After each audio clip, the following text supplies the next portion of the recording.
All right, go for it.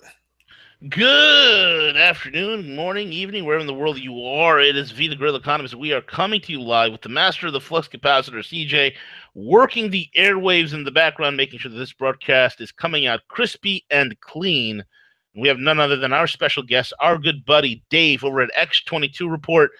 Folks, if you haven't checked him out yet, if you're still been under the proverbial rock for this many years and you don't know what X22 Report is and X22 Spotlight, you need to go on YouTube, get in that search bar, type in X22 Report, and subscribe to Dave's site. It is one of the best YouTube geostrategic, economic sites that are out there. Dave is spilling the truth like the Exxon Valdez, my friend, and he's greasing the treads of the truth movement and doing his part to make sure that truth and reality resonates in the hearts and minds of people everywhere. X22 Report is one of the sites that yours truly is subscribed to and is a big fan of. So without further ado, our compatriot, our comrade, our brother in arms, Dave, how are you, buddy? Great. Thank you very much for that introduction. I Hey man, I, appreciate it. I try to make it snazzy, I, Dave. I try to, I, you know, it's truthful. It's everything I said is legit and it's true, and you got to give credit to where credit's due. But I like I to add a wish, little pizzazz. I wish I could rhyme like you. I mean, I'm I, trying, man. It was a defunct rap career that I tried launching in elementary school. It didn't work out too well, so I got to do something with it, Dave. no, that's true. How's That's everything funny. going? I mean, there's a lot of things going on. Oh, there's so many things going on. It's just unbelievable. Just unbelievable how Yep. everything has from the point where, Trump was, you know, running for president, became president, was inaugurated, and everything since then. I mean, certain things have changed, certain things haven't. There's still a battle going on, but wow, a lot of things are coming out into the open. A lot of Yeah. people, still don't know about it because the corporate media is kind of blocking it right now. And well, they've always been blocking it, but they really don't want certain information coming out. But I think eventually it's all going to come out. It's all going to just hit the airwaves. When, we don't know exactly, but I think it's all going to come out, and they're not going to be able to stop it. Those Yeah. people who are the establishment, the cabal. I mean, people have many different terms for them. I just think their days are numbered, and I don't think they have much left. Right. No, I agree with you wholeheartedly. I, you know what? The greatest telling sign that they are losing for me, Dave, is the fact that their culture war, or the cultural, not the culture war, but the cultural stranglehold that they've had on society in terms of controlling our perception of what the world really is. They're losing that at a rapid clip, Dave. A rapid clip. I mean, recently a new Weinstein movie came out, grossed $742 nationwide. Yeah. I Well, mean, Hollywood is like, they have no credibility anymore. The politicians, the same thing. I agree. I mean, right, I mean, there's still a bunch of people who still believe in uh, the way it was, and they still believe what the corporate media says, and they still believe everything that's been going on. And there's a lot more people now starting to wake up and starting to realize, like, wait a minute, everything they've been telling us, it's really not true. And maybe I should look into this. And hopefully, more and more people do this. I think the older generation is actually, looking into more of this. The younger generation is kind of still in that illusionary world of what the cabal, the establishment created, and they're still trying to hang on to that. And they're still, they still want to believe, they still are, pushing that agenda. But I think slowly and surely, all of this is going to be falling apart, because we can see around the world, especially out in the Middle East, where they were, waging their wars out there. That is completely falling apart. Here in the United States, with all these different truths that are coming out, more of them are coming out right now, and a lot of them are being pushed by the alternative media. The corporate media touches upon them a little bit here and there, and they go back then to their agenda. But I think eventually what's going to happen, people are going to start asking questions, because, as more and more of this information comes out, people are going to say, well, wait a minute, what's going on here? And Trump, I have to say, I mean, people hate him, people love him, people are in the middle.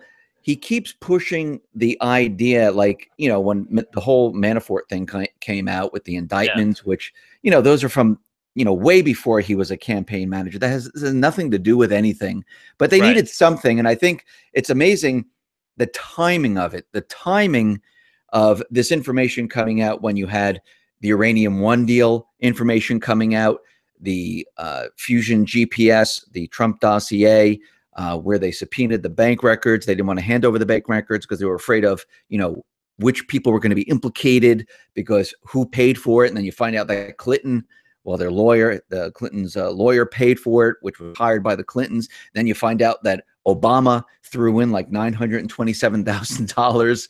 I mean, and he still paid all the way up until like, I think up to this day right now, where he's still paying Fusion GPS. But I think right now, the Fusion GPS, they had no choice. They had to hand over the bank records.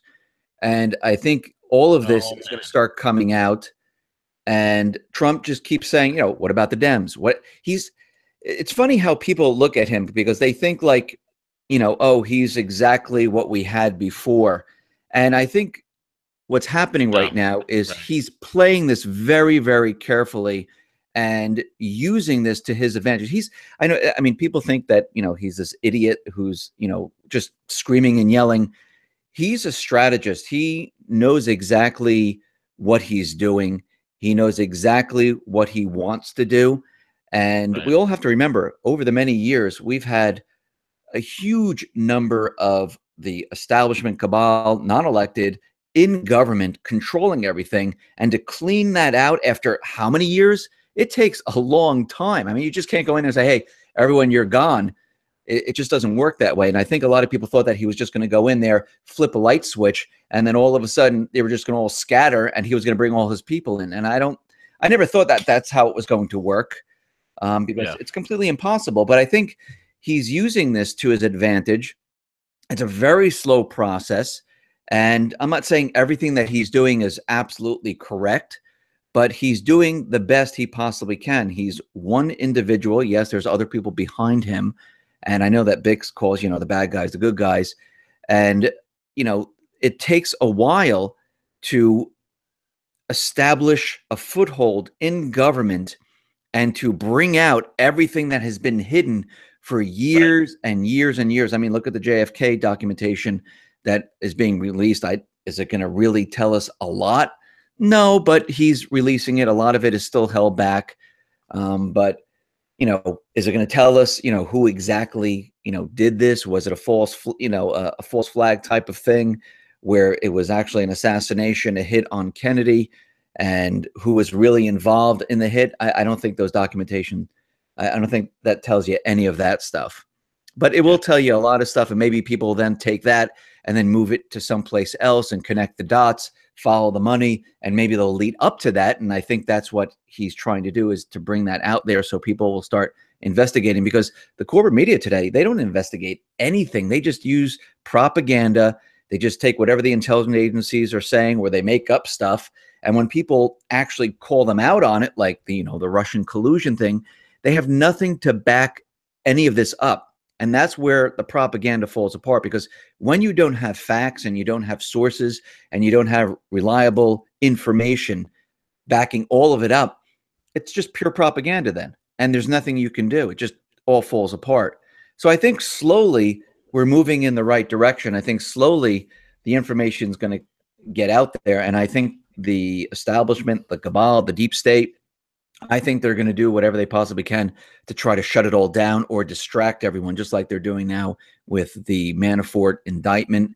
And, you Right. know, the corporate media is just going to keep that going over and over. And just, they feel if they just repeat it enough, everyone's going to believe it. But I think we're at this point where, you know, people are starting to question everything and starting to say, you know, I know you keep repeating it, but you're not giving me anything new. You're not giving me the real facts. Where's the evidence? Where's the real, you know, meat to it? And that's where the propaganda always falls apart. Yeah, absolutely, man. I agree with you wholeheartedly. They don't have any meat, and unlike the past, you and I remember this very vividly. We remember when Karl Rove okay, in the height of the Bush administration, when Karl Rove, in such hubris, in such just pride, was out there on Meet the Press saying that, oh, we control the reality because we control the media. Yeah. And this was the Absolutely. early 2000s. Remember that? Karl Rove was like, we control reality. We make reality because we control perception. We control the media. And how's that looking, Carl? Yeah. And you're right, Dave. Trump's not perfect. Love him or hate him, but there is one fact that nobody could deny. None of these changes would be occurring if that man were not in office. None of these changes would be occurring. None of these arrests. 5,000 plus pedos getting arrested. The entire taking apart of the left, which is the most virulent form of cancer. The only thing that's going to be left standing at this point is just a neocon dust up, and it's over. That's true. That's absolutely true. It'll be completely over. And I see it falling apart now. I mean, you know, it's funny. A lot of people, I mean, they write into me and they comment like, you know, crazy on YouTube. Mm-hmm. Not all very good, but they, you know, most of the people are like, oh, you said this was going to happen. Oh, you said this was going to happen. Oh, you said this was going to happen. And I think everyone thinks, and I know it from people that I know, you know, around my close circle of friends and stuff. Everyone thinks that things just happen, or they should happen very quickly, or, you know, if, I mean, I'll take like working out or dieting. I mean, everyone thinks like, oh, if I diet for a couple days, I should be really thin. If I work out, I should have the abs. And a lot of people don't realize it takes a lot of time and a lot of discipline and a lot of hard work to lose the weight or to work out and get the body that you want. It's the same thing with, and I use this for everything. I mean, that goes to everything around in the world. If you're starting a business, you don't flip a switch and your business takes off and you're successful in a minute. It takes work. It takes discipline. Same thing with breaking down what has been established for a very long time.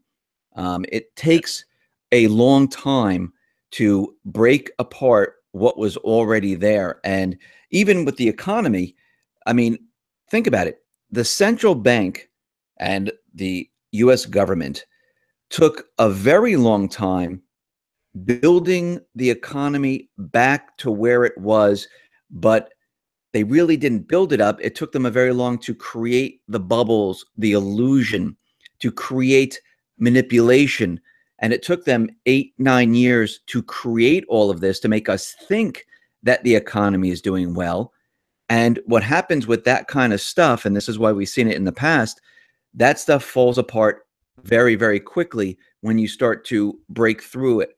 And that's what we're seeing now with the left, with the cabal, with what's happening out in the Middle East. The truth is coming out. I mean, Russia and China right now, they are not afraid, as we can see, to mention that, hey, the U.S. has been supporting the Islamic State. They've been airlifting them to different locations. They're letting the Islamic State leave.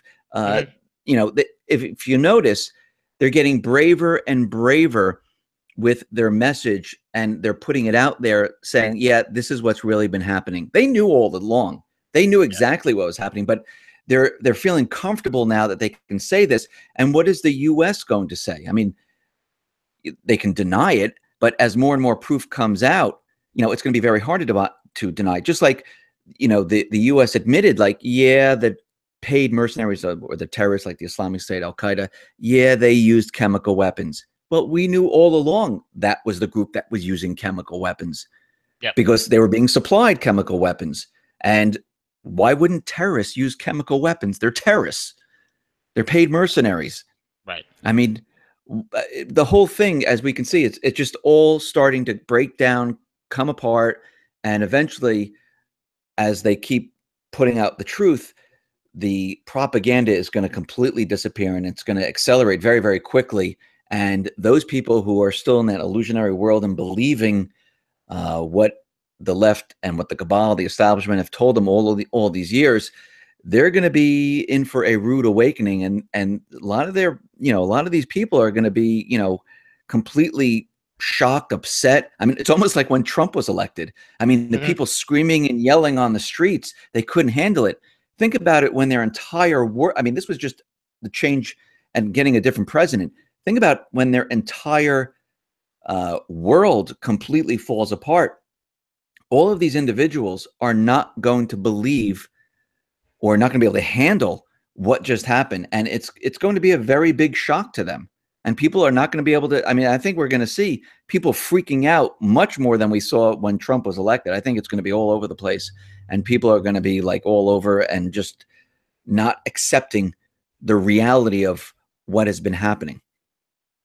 Absolutely, man. You know, one of the things that people underestimate is when these icons of the or the you know, these figureheads, so to speak, of the establishment, people like Hillary Clinton, when a person like that is going to get taken down, I sense it's going to happen. There's way too much. I mean, look, Tony Podesta just stepped down. If people think, oh, just has to do with his associations with Manafort, that him stepping down from his company, it's a lot deeper than that, man. I think there's something seriously swirling here, and there are other agents at play besides the you know, this whole anti-Trump thing. There are other agents at play that are smelling the blood at this point. The investigation against Hillary is starting to heat up tremendously. You know, as this whole entire, oh, look at Manafort, he got arrested because he sent $75 million to Cyprus and he was doing shell companies. I mean, Manafort's a low-level influence peddler. He has been before he got into this. True. I mean, you look at his clientele list. I mean, he was an influence peddler for that crazy nut job in the Philippines. What's his name? Marcos. Onwards. I mean, if you're a dictator, you need influence. Paul Manafort was the guy. So there's a much bigger play here, and I think the Manafort, what's happening with Manafort, in a way, serves as a necessary smokescreen to something that's coming, and I think it's going to blindside a lot of people. I don't know exactly what that is. I have a feeling some big name is going to get called out. I agree with you. I think when this all started and they started to bring out the information about the Uranium One deal, about the Obama administration involved, about Fusion GPS and the dossier, who paid for it, and the subpoenaing of the bank records, and bringing all this information out, you know, the corporate media, they really didn't know what to do with this. And they spent like maybe a couple minutes on it. And then all of a sudden, you know, as more and more of this came out, Manafort thing came out, and all of a sudden Mueller was ready. He was ready with his indictments and everything. And it really, you know, shows absolutely nothing. Actually, when you're looking at this and you're looking at the law, when Rosenstein was chosen to be the, I think, what is he, the deputy attorney general? Yeah, and yeah, you know, he needed 90 days to show that there needs to be an investigation, and he was only in office for 30 days and brought in Mueller, which is kind of strange, because you need that period of time to establish why you need a special counsel in there, and he was only in there for 30 days because what's the other guy's, the attorney general? I can't think of his name right now. Rosenstein. No, not Rosenstein. Jeff Sessions.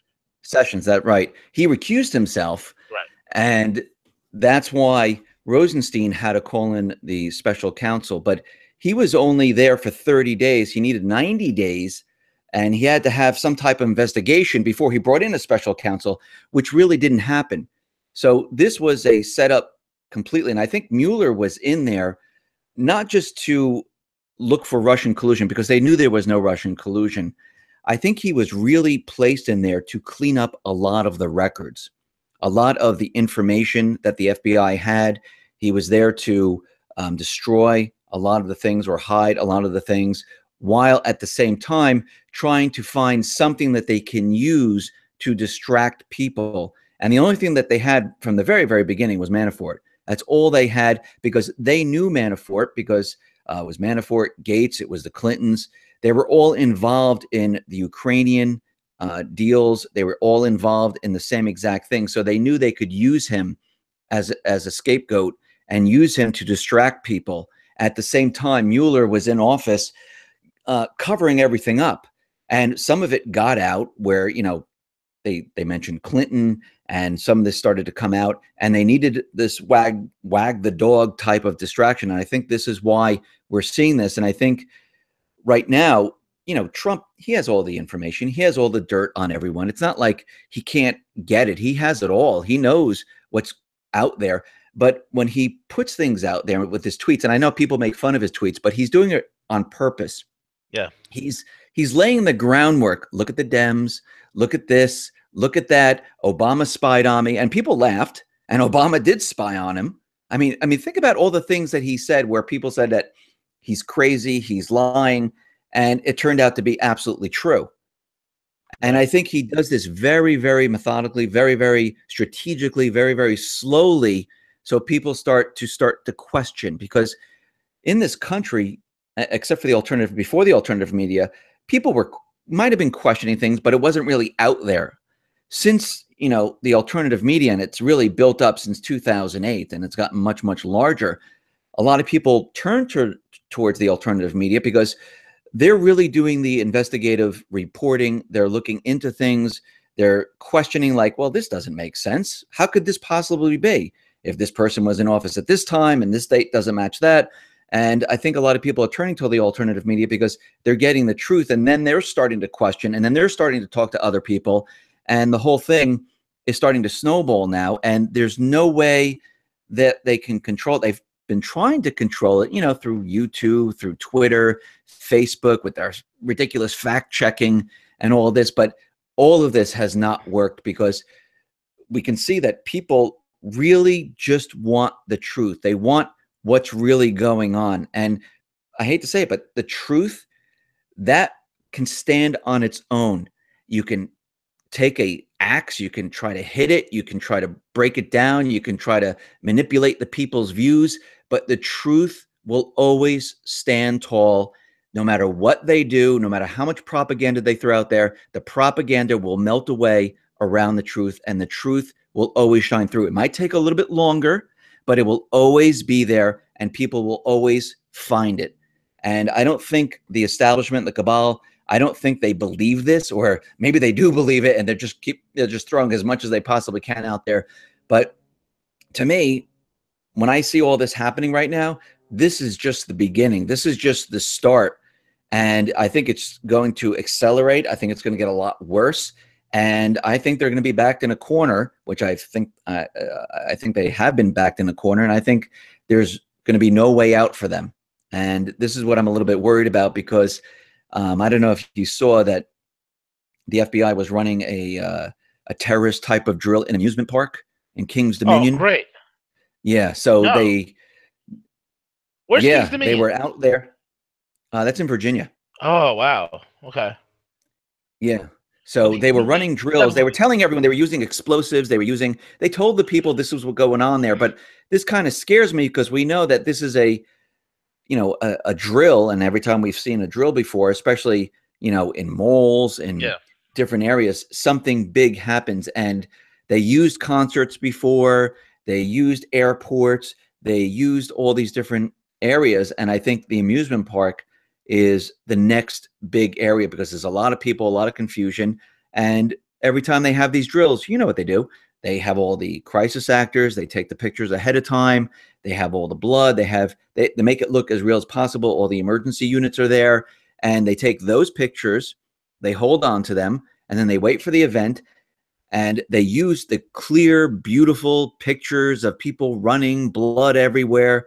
And doesn't anyone, question, how'd they get these fantastic photographs of what was going on, while we don't see any photos from the thousands and thousands of cell phones in all these events? I mean, it's ridiculous. I walk down the street, I see everyone on their phone. I see everyone taking pictures of stuff, selfies of themselves. They're always ready. We should see, in all these events, we should see hundreds and thousands of pictures all over the place, but we never do, because either they hit the kill switch, they block it, I don't know what they do, or there's nothing really to photograph because it's not really happening in that area. People are just, when you hear a bang and you hear something, you just run, but you really don't see anything. But, you think you know what's going on in that type of situation. And I think this happens a lot in these false flags, where people are not really there. They hear it. They tell them to, evacuate, run, and people just run. And then they, you have the crisis actors tell their story like, oh my God, this is what I saw. But they were part of the initial drill, so they knew exactly how to describe everything that was going to be in the pictures. But I think that the cabal right now, if this distraction with Manafort doesn't work, I think they're going to be moving to the next level. And I think they're going to try to pull off a major event to try to wipe all of this out and get us to forget, just almost like 9/11, when, the day before they had the $10 trillion that was missing from the Pentagon. I mean, 9/11 happened. We completely forgot about that. Nobody ever brought it up again. Nobody really cared. We were on to something else. And I think the same thing is about to happen, because I don't think these people are going to let each other get arrested or go down for what they've done in the past. I think they're going to try to cover up everything with something huge. And I think that's what we're leading up to. That's my 2 cents. Dave, that's a great point, and that's something that I've been thinking through as well. Is that what type of event, what thing could potentially happen? What are your thoughts on that? What do you think that they potentially could do? Well, I mean, my whole thing is going all the way back to when I started and when I looked at cyber attacks and stuff like that. And I see that they've been building up the propaganda where they've been out there talking about North Korea sending phishing emails to the power grid, the infrastructure. And they're continually saying that, one of these emails, if it gets into the system, it could bring down, the power grid. I mean, it's not going to, but they'll make it seem like it really is. They've been talking about malware in the financial system. The Pentagon is out there reporting that they're very worried about a cyber attack hitting the stock market. So they have all these little type of warnings that I'm seeing all over the place. And I think eventually what's going to happen to make everyone, look at a different area instead of what is really going on. I think, and also, since the economy is not what they say it is, I think there's many things at play here. And I think they need this event to distract everyone. I still think it's coming. I still think that they've been planning this for a very long time. I was in Manhattan in 2001, in 2003, during 9/11, during the blackout. I think that was the blackout was a test case to see if they were able to bring down the power grid, and they were successful in doing it. And I think what they're doing right now is everything's been in place because they have the kill switch for the stock market, the kill switch for NASDAQ, the kill switch for the BAT system. And I think they're prepared and ready. They have all the bail-in documents all ready to go. All they have to do, and you really don't need any proof for this. I mean, I think they'll also have physical attacks. I'm not saying the whole country is going to be blacked out. They're going to have very specific locations where the news can report that there have been power outages, and they can report on it and other people can hear it. But I don't think they're going to shut down the country. I think what they're going to do is hit the financial institutions, like the stock market, and tell us that, there's been some type of cyber attack or something. They don't know exactly what it is as of yet, but they're going to try to play it up, and people are going to believe them. Now, a cyber attack, what do you need to prove? Nothing. The corporate media can come out there saying, we're getting word from, the NSA, the CIA, the Pentagon, and yes, they're confirmed it was a cyber attack. We need to shut down the banks. Well, do you need proof? No one's going to ask for proof. No American's going to go, okay, can you show us the proof that it was? They haven't in the past. They've already learned this, and they're just going to go with it. And once that hits, it could be in a small town, a power, failure. They could just automatically, and if they come out very quickly and say it was North Korea, right off the bat that it's a complete lie, because any type of state actor or even a low-level actor hitting something, you don't do it from your country. You don't do it from your IP address. You don't do it with a piece of malware that has information inside the code. You don't do that. And we know from Vault 7 that the CIA has the ability to mimic a lot of the malware from different countries and put in different code to make you think that it's coming from someplace else. So we have that information. And I think what they're going to do is they're going to push this idea that North Korea is, brought down this town or maybe a city. The power is completely out. They're going to say something's hitting the stock market, the financial institutions. And I think they're going to use this because this is one way where they can have an event. They don't have to prove anything. All they have to do is mention it on the corporate media over and over and over. The Pentagon, the CIA, whoever it is, just has to come out and say, yes, this is where it's coming from. And we're off and running. Now, there might be physical attacks. There might be maybe explosions here and there just to make it sound and look really, really good. And we have to remember, a cyber attack against the United States, a cyber attack against NATO is an act of war now. And I think this is where we're headed. And I think we need to remember Janet Napolitano, when she was leaving office, she was the head of DHS. She said it's not if, but when we have some type of cyber attack. And I think all of this, I think we're getting to that point now where we're reaching that level of the cabal, the establishment. They're backed against a corner. A lot of this information is coming out. Trump and his people are bringing that information out any way they possibly can. It's not looking like it's coming from them, but it really is. And I think that eventually they're going to say, okay, enough's enough. We need to stop this because we are all not going to jail. And I think they still have enough power to do this. Right. Yeah. And they've been conditioning us for this, Dave. If you think about everything from the Sony hack that occurred, what was that, about a year and a half, maybe 2 years ago, the Sony hack, to the claim that there was Russian malware inside the utilities designed to shut down the electric grid. We even witnessed a little bit with the WannaCry. I think the WannaCry could have been a test to condition us that, hey, there's this threat that's there.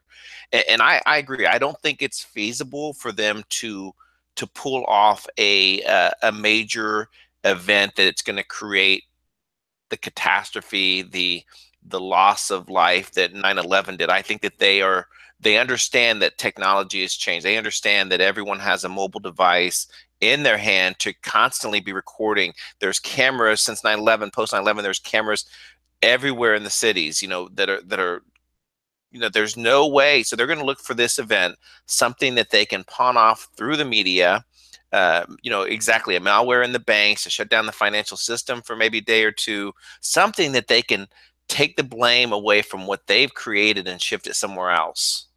No, I mean, I agree with that. And think about it. What's more scarier than all of a sudden, and I remember this when I was leaving the office building, when the power went out in 2003, I pushed the button to the elevator and all of a sudden the power went out because I was leaving work. And everything just went black. And I just thought it was the building. And then I called my wife, which I lived about an hour away from the city. And she says, oh, that's strange. It's dark here too. The power just went out. And I go, well, that's really weird. How would that happen? Because I'm an hour outside of the city and that makes no sense whatsoever. Then I called other people and they're like, oh no, the power's out here too. And I'm like, okay, something's going on. And what's more scarier than having a city completely blacked out and the news reporting that, North Korea, maybe they'll use Russia, but I mean, doesn't matter who the player is, brought down the power grid in, say, New York City. And, if that does happen, people are going to be sitting there like, okay, there was no boom, there was no explosion, it was silent, they just knocked out our power. What's more scarier than that? Because you don't know if you're next. You don't know if it could just happen. You're not going to hear anything. Your power is just going to go out. And that's going to create panic. I mean, people are going to be, okay, I better get some supplies here. I need batteries. I need, water. I need certain things because I don't know what's going on. Now, if they take it to the next level and they say, okay, the stock market was hit, but don't worry, people. We have kill switches in place. We just shut down the stock market. We shut down the NASDAQ because we can see that, the whole market was devastated by some type of malware. We don't know exactly what it is yet. And people at that point will become very nervous because of their investments. And this they can do without staging anything. Nobody can take pictures of it. Nobody will report on it. Nobody will do anything. They'll just listen to the news and they'll believe every single part of it. And it's so easy for them. And they don't need crisis actors. They don't need blood. They don't need, to tell people not to film this or shut this down. They don't need any of that. The whole thing is just psychological. And they can use this to really, cripple the entire country and make us believe what they want us to believe. And I think is their next step. Yeah. Let's shift gears a little bit and talk about the financial systems, the potential for a new evolving system, Dave, and whether it's the metals, whether it's the cryptocurrencies. What do you see happening to our economy domestically in the future as we continue to get more and more reports regarding the move to gold, the move to away from the U.S. dollar? What are your thoughts on that? Well, I don't think we're going to be moving to gold. I think gold is a very good store of value. I think silver is a very good store of value. I think it ensures your wealth. I think everyone should own it. But I think moving forward, I think two things are happening. There's the cryptocurrency market, where it's an open, free market, decentralized. And I think the central banks are very worried about this, even though they say, like Christine Lagarde was out there saying, oh yeah, we can see, Bitcoin or some type of cryptocurrency being used in the future. But what I think they're really saying is that they're very nervous about this because they want control of it. And this is why they have UBS and many other banks all together creating their own crypto type of coin. And this is why they're continually out there saying, listen, we're going to create something that's stable, because we see Bitcoin fluctuating up and down. We see Dash fluctuating up and down, Litecoin fluctuating up and down. And for part of me, I feel like even though it's an open and free market, I think they do this on purpose, like, Jamie Dimon coming out, making these little announcements, having Bitcoin fall at that point, and then Christine Lagarde saying something and it goes back up. And I think they're doing it saying, look, see how this fluctuates, see how this can be moved up and down. If you go with our crypto coin, and if governments go with our crypto coin, we can stabilize this and you will not have this. And if they are able to do that, they will have control of the crypto market. Even though it's decentralized, it'll be centralized under them. Yeah, but the funny part is like it's what these government plutocrats and kleptocrats don't realize is the very nature of cryptocurrencies was created because people don't trust government, and they're not going to. They can come out with their own coin. Doesn't mean anybody's going to use it. No, that's true. Institutions will use it. Well, unless governments, okay, because remember, how do we get the Federal Reserve note? I mean, we weren't using that beforehand. They made us use that through law. Yeah. Now, they could create a law because the central banks can say, hey, listen, this is what we can do for you. I know there's cryptocurrencies out there. I know that, people are using this decentralized stuff, but it's so unstable. Your economy is not going to be stabilized. We can stabilize it. We can monitor it. We can control it. And all you have to do is pass this bill. All you have to do is pass this law and add it on to our existing laws of the central banking system. And if they can get enough of Congress and enough of the Senate and enough of these individuals to do this, they will have control. And I think that's their next step. I think this is why they're in the process of creating their own. I think this is why they're in the process of convincing us that, yeah, cryptocurrency is great. They want a digital currency. They want everything. They want no cash whatsoever. And I think this is where they're moving to. Now, the people like myself and you and CJ and everyone else, we want a decentralized currency where there's no central banks. We don't really need banks. We don't need any of that stuff. And I think this is the next battle moving forward. I don't think it's going to be backed by gold or silver or anything like that. I think that's going to be a store of wealth. And I think this is going to be moving forward. I think there's going to be different levels, like people have been talking about the SDR or the Petro Yuan.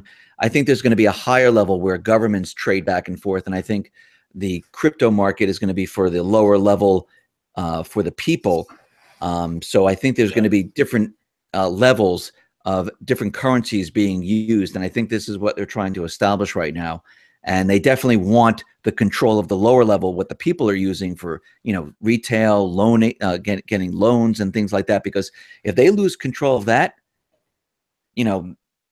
they're finished. It's going to be very difficult for them to control anything, because if they're not issuing any type of currency, if they're not issuing the currency to the government and the government's borrowing, why do we have to pay taxes? Because if this is a decentralized currency, we don't have to pay taxes on it, on the income. Why? I mean, the only reason we pay taxes now is because of the law that the Federal Reserve set up, because that has to be paid back. If we're using Bitcoin or Litecoin or Dash or Ethereum or whatever it's going to be, they're not issuing any of this stuff. I mean, everything's accounted for. It's not like here's a one Bitcoin and there's interest attached to it. It doesn't work that way. So there's no reason to pay taxes on the income. And I think this is what they're afraid of, that once enough people figure this out, that they're going to be done for. And this is why they're rushing to create their own coin. Yeah, exactly. Now they are rushing to create their own coin, but the beauty, they're going to have a problem. They're going to have a problem that a lot of governments and a lot of governmental agencies are trying to cope with, and that is, how do you tax this thing? You can never extract full tax from this. And I mean, I could set up if guys like you and I who are freedom loving and enterprising, we can set up some crypto mining operations in our own house. And then mine our own currency, and you mine whatever currency that we want to utilize, and there's no stopping that, really. And recently, Japan just put out a huge news, which was CJ and I spoke about it this morning again, this morning, which is they absolutely decimated the notion, they killed the notion that Bitcoin will be banned. And for Japan to take such a positive view, which again, third largest economy in the world, second largest bond market, legalization of cryptos, it's a done deal, because they realize they can't really control the thing. I mean, these guys, the Western powers, the banksters, the Wall Street, City Londoners, these guys will do everything they can. We're going to ban the cryptos. You can only utilize our cryptos. I mean, try this in an infrastructure, especially now with the internet being decentralized. Okay, that's the next thing that's being ripe for disruption, is the internet itself. How are they going to get around these controls? It's going to be this is the problem facing all the governments, is how to control these people. And may he rest in pieces, Zbigniew Brzezinski. Before he died, what was the last thing he said? He said it's very difficult these days to manage millions of people. It's easier to kill millions of people than to manage them. Yeah, I mean, when you talk about control, and we go back to the internet, I don't think the governments and the power, the cabal, the establishment, I don't think they understood the internet. And I think this is why they're jumping on the cryptocurrency market so early, because they've learned their lesson with the internet, where they can't control it. They're trying to control it. I mean, we can see in different ways how they're trying to control it now after the fact. And I think this is why they're jumping onto the cryptocurrency market right now. It's very small. A lot of people, if you go to your neighbor right now, yeah, they might have heard of Bitcoin, but it's not like, hey, guess what? I got like 10 Bitcoins right now. I got a little bit of Litecoin. Most people don't have it. Most people, I don't even know how to get into it. So I think what they're doing right now, I think they're trying to get ahead of the curve. And I think they're trying to figure out, and I'm not saying they're going to be successful at this.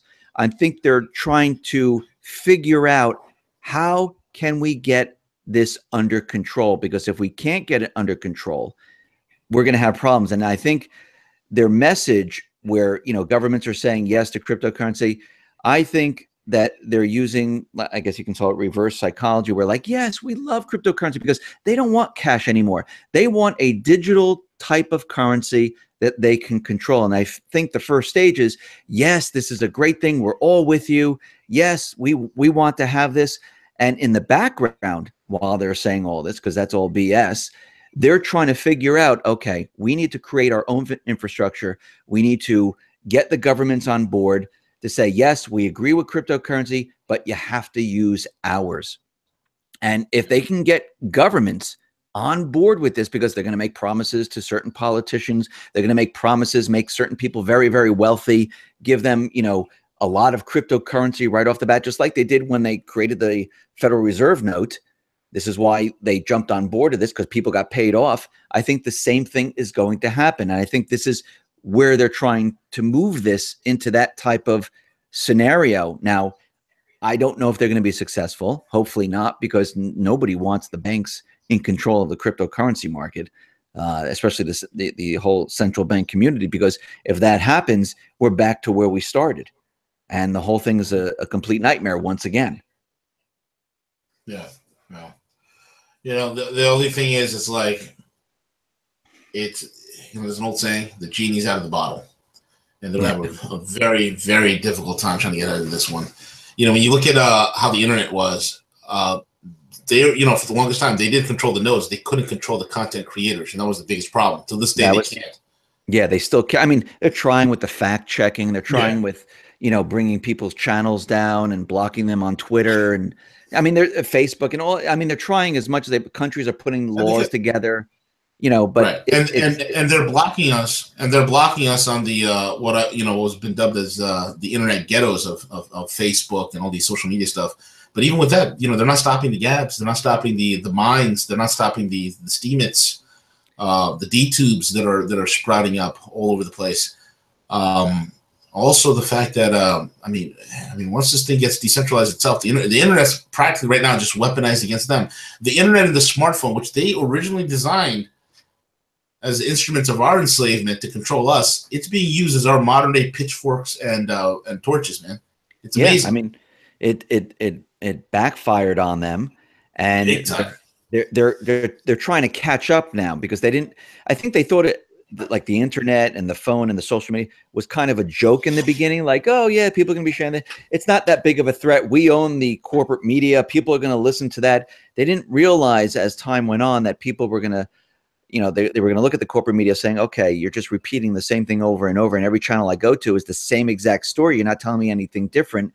And then, you know, Conan O'Brien and many others, you know, had the news on there, and it's all scripted and everyone's repeating the exact same thing. And then you go to the alternative media, and everyone in the alternative media is saying everything completely different than what the corporate media is saying, with facts. I mean, as much facts as they possibly have, and questioning. It's just a part of questioning what they're saying and saying, does this sound true or right? So, I mean, I think with the crypto market, I think they've learned their lesson with the internet, how they thought it was a joke. And now they're looking at the crypto market saying, okay, this is not a joke. We need to control this, because if we don't, the people around the world are going to create their own currency. That means if they do that, they don't need central banks. They don't need banks. They don't need fractional reserve lending. They don't need any of that kind of stuff. And we're out of business. And that's what they're most afraid of. And this is why they're out there pushing their agenda to take control of it. Now, I mean, I don't know if they're going to be able to do it.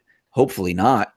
I don't want this to happen. But if they can get enough governments in bed with them, pay off enough people, get it into law, once you hear bills being pushed out there and other countries going along with the central banks, because I do believe they have something underhanded that they're working on right now, that they're getting ready to spring on us. And they've been working on it for a couple of years, where they're going to, you know, present it and show everyone that this is why you need to be with us. And they'll present it to the governments. They'll present it, you know, showing them how we can manage your economy, how it's going to be so much better. There'll be no cash. Everyone will have to pay taxes. You'll get your money. And they can make it seem really, really great to these government idiots who say, oh my God, this is going to be great, because now everything is accounted for. We have all this information on every single person. We know exactly how much they're receiving, how much they're spending, and all of this stuff. And the central banks can manage it all. And all we have to do is let them do it. And a lot of these idiots will go, this is great. That's what they did back in 1913. So, you know, I think that's what they're trying to do right now. And all this message that cryptocurrency and Bitcoin is great, I think this is a snow job to bring everyone into the fold. I I mean, absolutely, and then do the whole 1-2 switcheroo. Oh yeah, absolutely. Yeah. But it's going to be interesting nonetheless, man. Especially since the people that are really driving, that have brought Bitcoin to the forefront, is not the establishment. The establishment is not the ones who brought crypto to the forefront. It's the people. It's those who are the adopters, the mavens that are in this right now, the innovators, the guys who are out there developing the blockchain technology. It's these guys, and they are nothing. All of them are nothing but pretty much a bunch of anti-government, anti-establishment, anti-institutional type of individuals that are very, very extremely libertarian. So, those are the guys that are controlling the narrative on Bitcoin and crypto. So good luck to the feds and any of their official sources and whatever they want to set up. I mean, how much has JP Morgan already blown on their first go round? It was like 234 million trying to develop their own crypto with their own blockchain. It was a disaster. So it's going to be interesting because at the end of the day, these idiots are against the race of time, and that time, Dave, is the pop of the petrodollar, which is right around the corner. Absolutely, yeah, and you're right. I mean, the people who are creating it and creating all these different type of blockchain technologies, they are the ones who are controlling everything, and hopefully they all stay in control, and we separate ourselves from the central bank. That's what I like to see happen. I like to see, as the system rips itself apart, people say, something, we don't need the banking establishment. We don't need the central banking. There's no need for it. You're the ones who, crash our economy every 7, 8, 9 years, and you steal our wealth. The value of the dollar, I mean, I don't know why anyone doesn't see this. The value of the dollar is decreased by like 97%. I mean, over a period of time. So the Fed is not really doing a great job at all. They're terrible at it because they're working for themselves and not for the people. So hopefully cryptocurrency market, is able to maintain what we're doing right now, stay separate and apart from the central banking system, and more people start to use, and more companies start to accept, and more employees start, because I think that's where it's going to start. If we can start paying people in crypto and stores start to accept cryptocurrency, it doesn't matter, Bitcoin, whatever it's going to be, the faster we can do that, I think this then will pull away from the central banking system, because at that point, what are they going to do? Say, switch over to us because it's better? No, I'm already using this. First of all, I don't pay taxes on it. I'm getting paid in it. You have no control over me. And that's what they're afraid of. That we're at that point, that pivotal point where, they need to do this before that happens, where people get paid, people use it to spend and things like that. Now people are just using it to, oh, look, Bitcoin went up. Let me invest in that. Oh, look, I made some money. Let me get out of that. Let me go to the next cryptocurrency. Yeah. So I think once we move into that, income paying and that kind of stuff, savings, that's when they're in big trouble. Yeah, no, I agree with you. Dave, we got about 3 minutes left. If you want to plug your site and your services, anything that you want to go ahead and feel free. Okay, I have the X22 Report YouTube channel. I do a report Monday through Friday, one on the weekend. Usually the reports are out between 6:30 and 7:30 Eastern Standard Time. I also have the X22 Report Spotlight YouTube channel. That is where I post my interviews with many different individuals. I also have the x22report.com site where you can go there and you can listen to my reports. You can download the MP3s and you can listen to them on your phone where you don't have to be connected to the internet or anything like that. You can also go to News Sentinel. This is where I stream in a lot of news from many different sources around the globe, and you can get the information real time of what's happening around the world, not from the corporate media, from other sites, alternative media that are, telling you all different things that are happening around the world. And those are the different places where you can go to find and listen to me. Absolutely. Thank you so much, Dave, for being on. Thank you all for listening in. We will be back later today with the Trading Terror Dome. And with that being said, CJ, take it away, sir.